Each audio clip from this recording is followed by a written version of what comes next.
Why you are still unmarried, part 3. So if you've not watched the part 1 and the part 2 of this clip, quickly go to my channel, the description, and you'll see the other parts. So we'll be looking at why you are still unmarried, part 3. We'll continue from where we stopped at part 2. My name is Pastor Mrs. Joy Bisong. I'm the founder, Love Matters Academy. I'm a mother of 4 lovely children, a marriage counselor, and a relationship therapist. Number 20. Not ready to lead or submit. Not ready to lead. Who is to lead? The man. Who is to submit? The woman. The designer of marriage has a framework, has an order how marriage should work. If you don't want that design, then whatever result you get, don't blame the designer. Don't blame the designer, because these days a lot of rubbish is flying everywhere in the name of marriage, and then you follow it and you expect the result that God has destined at the end to be yours. Why? How? 1 + 1 in human calculation equal to 2, but in God's calculation 1 + 1 equal to 1. You, your partner, join together equal to 1. It's a mystery. Are you ready for this mystery? If you're not ready, whatever you're doing, if you're not following the designer's blueprint, whatever you get as your result, it is as a result of not following that blueprint. Ask those who have the happy marriage. I will tell you one. There is a design. Submission is not weakness. Submission is not weakness. And I'm not talking about blind submission. Submission in the real sense of it is not weakness. So when you are not ready to lead, you as the man, you've not built capacity, you don't even know what it means to lead in marriage. When someone who wants the right man comes close to you, they can perceive it from afar. They can smell it. They will walk away. Oh, you think because you are the man, you can just marry anyhow, or you can just choose anybody? You know, there's this myth, there's this deception. If you are the man, if you just have money, you can just marry anybody. No. I remember when I was about to get married, I knew these things, because in my own church, if you want to get married, you must have read a minimum of 15 books. That's what the counseling group put as a benchmark. On relationship, you will provide the authors, you will give an overview. They will try you to know if you know what you're about to do. You're not just going to get married because you are ready for marriage. No. They will try you so that you understand. You're not ready because reading is what makes you marry. Reading is for you to get the knowledge, to understand. They will check the mentors around you. If you have been learning or observing from good marriages, or you have been crippled by fear from wrong relationship, divorce cases, and separation. So when I was about to marry, I had lots of people around me, about 9 of them. Not that I was in a relationship with them, no. But in the community where I was, we were encouraged that if you want to marry somebody, simply go straight to the person and tell the person. So we had a normal case of somebody just walking up to you and say, "Sister, I've been thinking about you.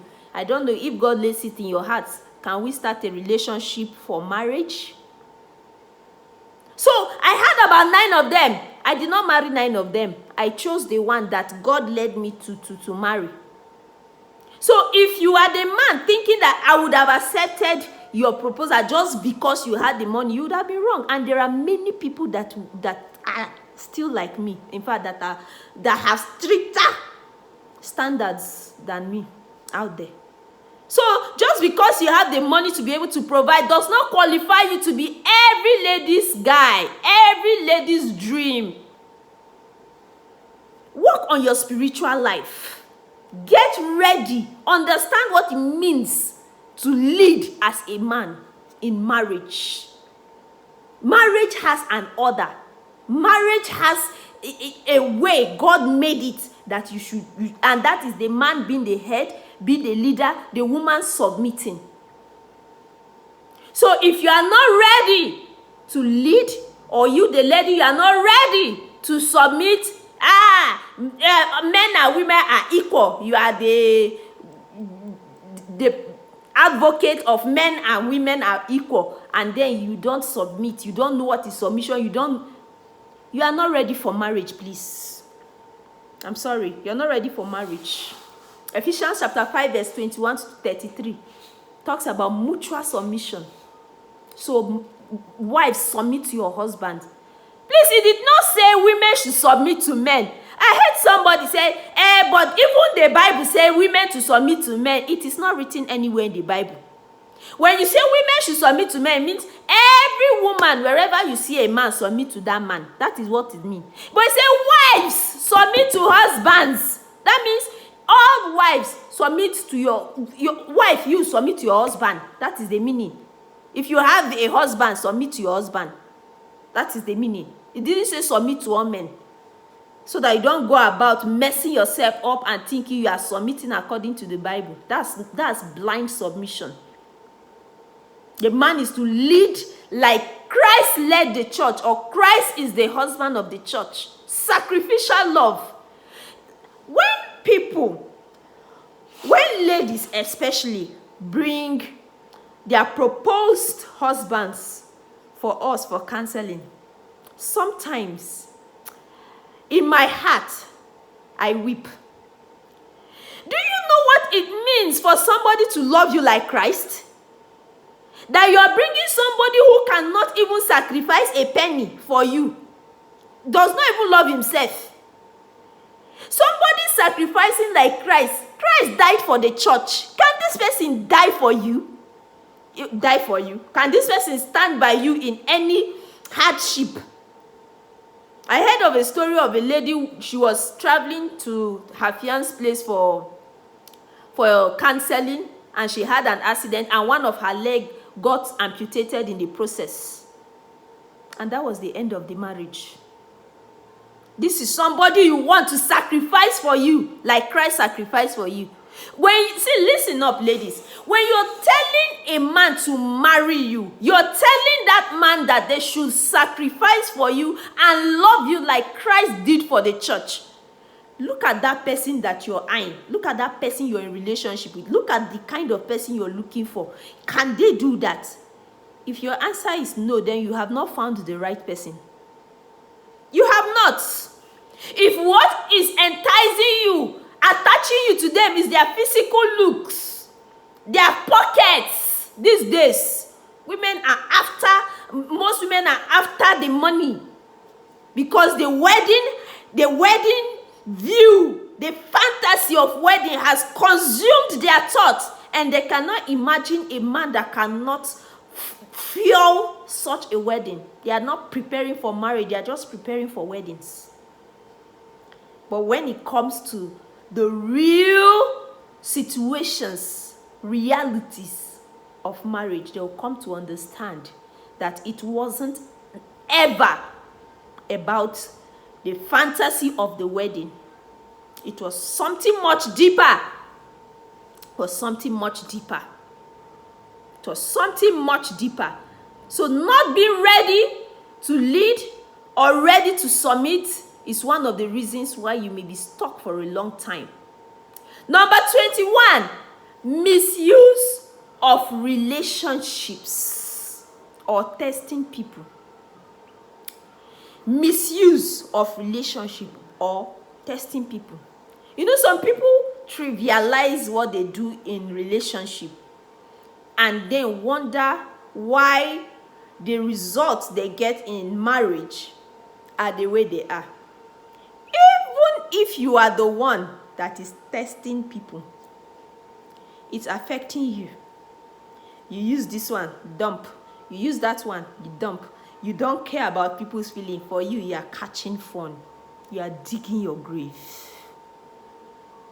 You don't trivialize people. You don't enter relationships and make them look like they are nothing. These are human beings. Your emotions and theirs are attached. You are entangling yourself. You're exchanging things in that relationship, even if sex was not involved. You're getting broken. Your spirit, your soul is involved. Ever heard of soul ties? Ever heard? If you haven't, don't worry. We'll be treating all those intricate strands. Just make sure this opportunity doesn't pass you by. You treat relationship as if it's sport. You exhaust all your prospects. Anything that has to do with commitment, you shrink, you go back. Then suddenly, it's now time for you to settle.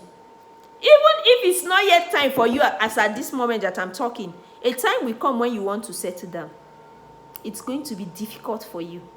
And even if you manage to get into marriage, you're going to have a lot of conflict, confusion, disagreement, so tight comparison with your exes.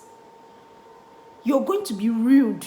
So if you're the person who is testing people, trivializing the relationship, making it look like it's nothing, get ready. You're just digging your own grave. You're setting yourself up, not just them. Not just them. Just imagine, for instance, if you are the young man and you've been carrying different ladies, 5 months, five ladies in relationship, you fornicate with them. When you will get married, you already have series of people in your mind that you have tested. You've checked how they relate in bed. You're going to be comparing your wife's performance with them. Unfortunately, you may go back to some or one of the exes that you love most if care is not taken, if you don't repent. Likewise, the lady. Oh, you don't know. Where do you think all this comparison of man's thing, big one, small one, short one, where do you think they came from? Just imagine if everybody kept God's law of purity. Don't sleep with anybody. When it's time to get married, get the people that have these qualities and marry them. Do you think we will know all of this? The more you indulge in sin, the more you open your eyes to things that will ruin you, that you never knew. As at that moment, you may think it's fun. You may think it's enjoyment. Go into relationships with intentional time frames and clarify your purpose.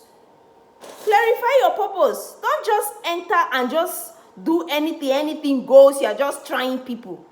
You're just testing them. That's why the Bible says you should watch your heart, out of the abundance, the issues of life. So you that is the person in relationship with them, also try to understand where this relationship is going and define on time what this relationship is about. Number 22, shame or secrecy about past. Look, it doesn't mean that once you enter relationship, the first day you should start opening up your past, whatever you've done in your past and all of that. It comes in stages. But deliberately hiding something you've done in the past that you know can affect your marriage or affect your relationship, or opening them up at the wrong time, will keep you from getting married.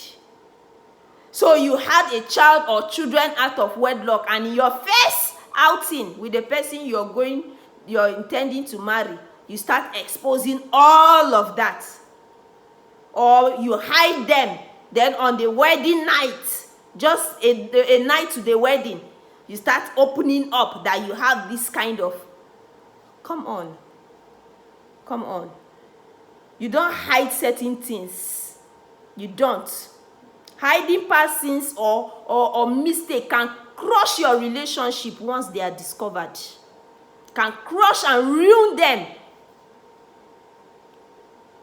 You can crush or ruin them. let the person you're in relationship know on time, but not at the wrong time, not on your first meeting. Not on your first meeting.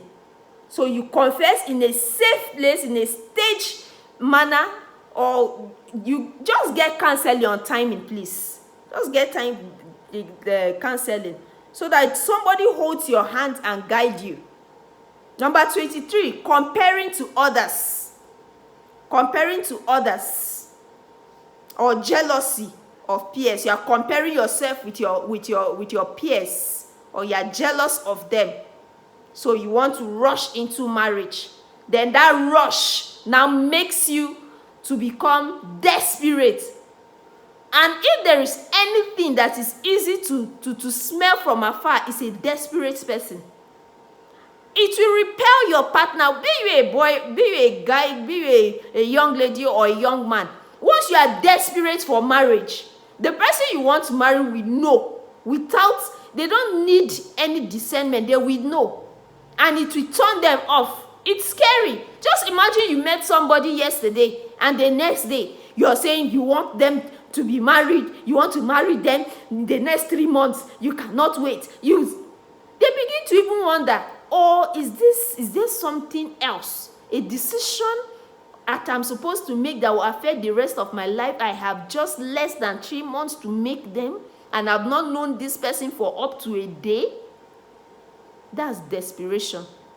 Even if not this example, however your desperation is, no matter how hard you try to hide them, in a relationship, the people you're in a relationship with, they will know. So you have to be truly calm. You have to be truly intentional about your emotion. You don't have to be constantly comparing yourself with others. We are all walking through different paths in destiny. If it doesn't happen for you now and it happens for them, be happy for them. Don't be jealous and don't compare yourself with them and then put yourself under unnecessary pressure to make you make wrong decisions. So you limit your social media exposure. Limit it. If you find that you are always constantly pressured, I'm sure it's not in your neighborhood, the people in your street, they are getting married one after the other and it has crossed your room or your house. It's mostly on social media. You're checking who got married today, which of your classmates have gotten married, who is getting married, who you know. This one that I was older than has gotten married. See the kind of wedding this one did. Pressurizing yourself.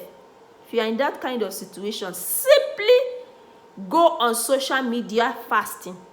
That means drop your phone. Stop going on social media for a while so that you can truly be in charge of your emotions. Practice gratitude for your own story. Celebrate others. Don't you want to be celebrated when it happens for you too? So celebrate them. Give thanks. Give thanks. The Bible says we should give thanks to God in all situations. This is His will for us. Number 24, lack of clarity about what marriage actually requires. Lack of clarity. You don't even know why you should get married. All you know is that when you get to a specific age, you should get married. If you don't know what marriage requires, then you need counseling. You need to enroll for a course. Don't allow 3 Chord Strand 2026 pass you by. It's an opportunity for you. You need to get prepared to drill you in all areas. You come out and testify that indeed it is a transformational journey. It's not a motivational talk. It is not. 25. The last but not the least, witchcraft attack. Witchcraft attack.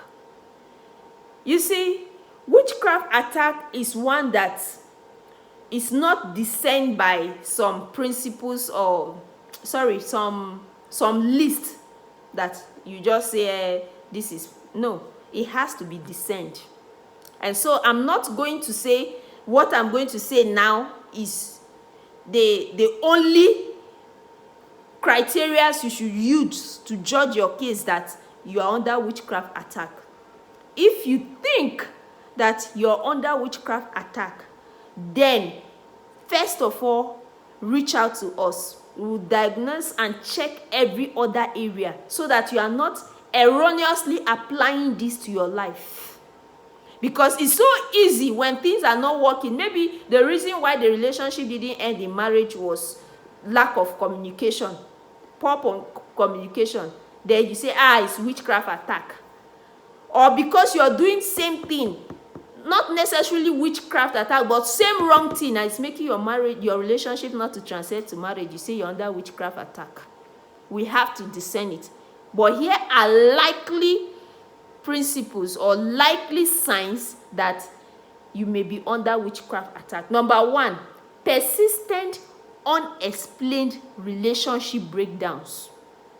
Every promising relationship suddenly collapse at the point of engagement without clear reasons. Without clear reason. It just break down. There is no clear reason why it broke down, but close to the point of it's going to transcend either to engagement or marriage, is getting serious. The person says, I'm not doing again. Be you a guy, be you a lady, be you a young lady or a young man. So when I'm talking, don't just think, it happens only to ladies. No. There are young men that you want to propose. It has gotten to the time where this will transcend to marriage. Engagement breaks and everything is scattered. Number 2, repeated strange dreams about marriage. Maybe you're having nightmares, your wedding dress is torn or your suit is torn, your rings disappearing in a dream, or you're being married to an unknown person inside your dream. You may be after your relationship or your life may be having a witchcraft attack. Especially when you are married to an unknown person in dreams. It may be a sign of spiritual husband or spiritual wives. It may be stopping you from having the marriage of your dream or even getting married in the first place. Number 3, unusual fear or aversion of marriage. A deep irrational, that means there's no logic for it, irrational dread of marriage or sudden change of heart just before commitment. See, this fear I'm talking about is real, almost as if there is a being right in front of you that just poured some chilled water on you. It's so real. So it always happens at the verge of commitment. It may be you are under a witchcraft attack. Number 4, patterns of delays across family history. Maybe women and men in your family line, in your family, they don't get married. And now, you are getting to the age of marriage. Be you a man, be you a woman. Now, like I said before, not all of this is an indication that you are under witchcraft attack. It has to be discerned. So when you come to us, we'll pray with you, we'll trust the Lord, and we'll ask you other questions to help us understand whether you're under witchcraft attack. But these are just likely signs. Number 5, unexplained spiritual oppression. You just feel a feeling of heaviness all the time whenever it comes to the matters of marriage. Or you hear voices, strange voices, you are not sleeping. You hear strange voices or strong resistance whenever you are praying for marriage. Whenever you are praying about marriage, you feel this resistance. It looks as if your prayer is just hitting the ceiling and coming back to your room. It's not going above the ceiling. Then there's this heaviness. Your marriage, your relationship and married life may be actually under spiritual attack. Number 6, the last but not the least, repeated miscarriage of opportunities. Engagements broken, no logical explanation, even after good progress. You are not having misunderstanding serious enough to break engagement. Whew.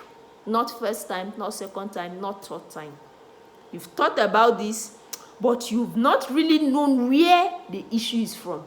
Reach out to us. We can help you. The numbers are on your screen. Don't die in silence. Because if you don't do anything about them, nothing will be done about them. Nothing moves until a force moves them. So take action today. If you've been blessed by this message, please like, comment, and subscribe. And most importantly, register for 2026 Tree Called Strand. Don't let it pass you by. God bless you.